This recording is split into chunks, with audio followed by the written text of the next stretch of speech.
তেসরা আগস্ট হচ্ছে এই শহীদ মিনার থেকেই স্বৈরাচারী ফ্যাসিস্ট হাসিনার পতনের এক দফার ঘোষণা এসেছিল। সেই দিনকে স্মরণ করার জন্য আমরা এই বছর 2025 সালের 3রা আগস্ট এই শহীদ মিনারে আমরা একটা ছাত্র সমাবেশ করব। 2024 সালের 3রা আগস্ট এইখানে যে ছাত্র সমাবেশ হয়েছিল সেখানে একেবারে সকালবেলা থেকে আমরা বাংলাদেশ জাতীয়তাবাদী ছাত্রদল অবস্থান নিয়েছিলাম। তো যাই হোক, এখন দেশ ফ্যাসিবাদ মুক্ত হয়েছে। তো তাদের স্মরণে যারা গত জুলাই এবং আগস্টের রক্তক্ষয়ী সংঘর্ষে যারা জীবন দিয়েছে, যারা পঙ্গুত্ব বরণ করেছে, অঙ্গহানি হয়েছে, তাদের স্মরণে আমরা 3রা আগস্ট এখানে ছাত্র সমাবেশ করব ইনশাল্লাহ।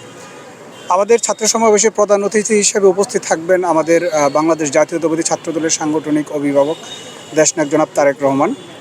আর আমাদের সারা দেশ থেকে নেতাকর্মীরা আসবে। আমরা আশা করছি যে আমাদের এই আশেপাশের এলাকা যা আছে সবই ভরে যাবে নেতাকর্মীদের ভিড়ে। এবং অতীতে আপনারা দেখেছেন আমরা শুধুমাত্র ঢাকার ইউনিটগুলো নিয়েই শহীদ মিনারে অনেকগুলো প্রোগ্রাম করেছি, শাহবাগে করেছি, এবং লাস্ট কিছুদিন আগে আমরা গুপ্ত সংগঠনের বিরুদ্ধে একটা মিছিল করেছি। মিছিলের দৈর্ঘ্য প্রস্থ কতটুকু ছিল আপনারা দেখেছেন। তো আশা করছি আমাদের জনসমাগম অনেক হবে, অনেক, যেটা আসলে কাউন্ট করে বলার মতো কিছু নাই। এই শহীদ মিনার এবং তার আশেপাশের সংলগ্ন যে জায়গাগুলো আছে সব কিছুই ভরে যাবে, সব জায়গাগুলো ফিল আপ হয়ে যাবে। আমাদের এই প্রোগ্রামটাতে এখানে আয়োজন বলতে মূলত তো আমাদের এই প্রোগ্রামটা হচ্ছে জুলাই আগস্টের যোদ্ধাদের স্মরণ করার জন্য। তো তাদেরকে আমরা স্মরণ করব, যারা আহত হয়েছে তাদেরকে নিয়ে আমরা একটা সেশন থাকবে। আমাদের দলের সাংগঠনিক অভিভাবক জনাব তারেক রহমান দেশ এবং জাতি এবং এদেশের ছাত্র সমাজের উদ্দেশ্যে বক্তব্য রাখবেন। মোটামুটি আয়োজন এইগুলোই।